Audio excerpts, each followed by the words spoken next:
say this, my lords? My learned friends who appeared for the appellant, I listened to them very carefully, and I thought that some of them, whom I happen to know very well, who are great friends of mine, very close to me, and I talk to them from time to time, I got the impression that some of the things that they were submitting to your lordships, they are not things that they really stand for. They are not what? Things that they stand for. I happen to know them. Yeah, I thought that they were saying to you things that they themselves don't seem to believe in at all. I happen to know them. Some of them are great friends of mine. I eat with them. I take cups of tea with them.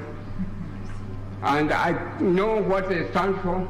And I thought that when they were addressing your lordships, they were not saying things that they themselves believe in at all.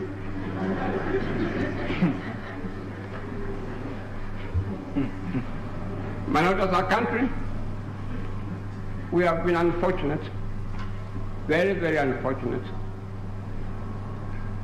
We have not what I can term as selfless politicians at all.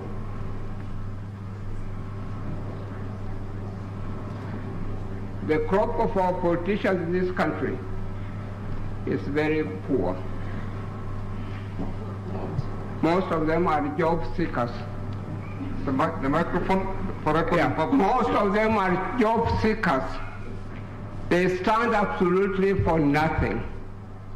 And you can see even when they are campaigning, they do not tell anybody what they would do when they come into power. One gets the impression that all that they are doing is looking for a political office. The nearest politician or politician selfless for the years I've been in Kenya, the nearest we have is the late Professor Wangari Maathai. I served him as his advocate. I appeared for him in court. This was a great lady. She was selfless in many respects. And the other two I would say, or what the other one I would mention, my lord, is selfless. It's Kenneth Matiba. My lord, the first group of politicians who brought us Uhuru in this country was selfless. But after that, the politicians who come into power are tribalists. Most of them are tribalists. They are advancing tribal agenda. My lord, what they stand for is really to see that they come into power. And the problems they have are their own personal problems. We have to appreciate that the law has got limits, its own limits. Professor Allott tells us so. The Constitution has got limits. That's what we learn from constitutional jurisprudence. And whatever problems we have in this country have absolutely nothing to do with the Constitution. They have nothing to do with the law.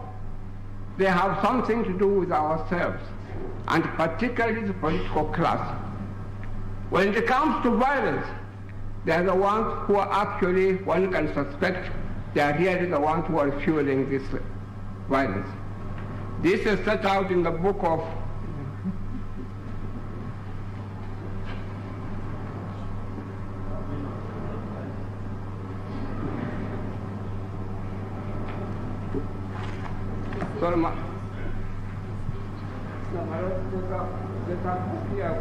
You have a few seconds, Dr. Amollo, please. Yeah, my lord, may I draw your attention to Interrogating Marginalized Governance by editor Professor George Garner from our university.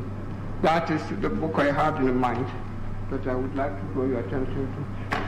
My lord, may I say thank you very much Thank you. I urge you very respectfully, you throw out the appeal. It has no merit.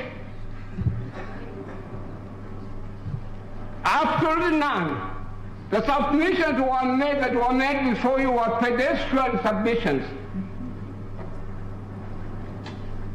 Were not in good faith. Instead, my lords, I'm inviting you respectfully, you uphold the judgment of the High Court and you improve on it.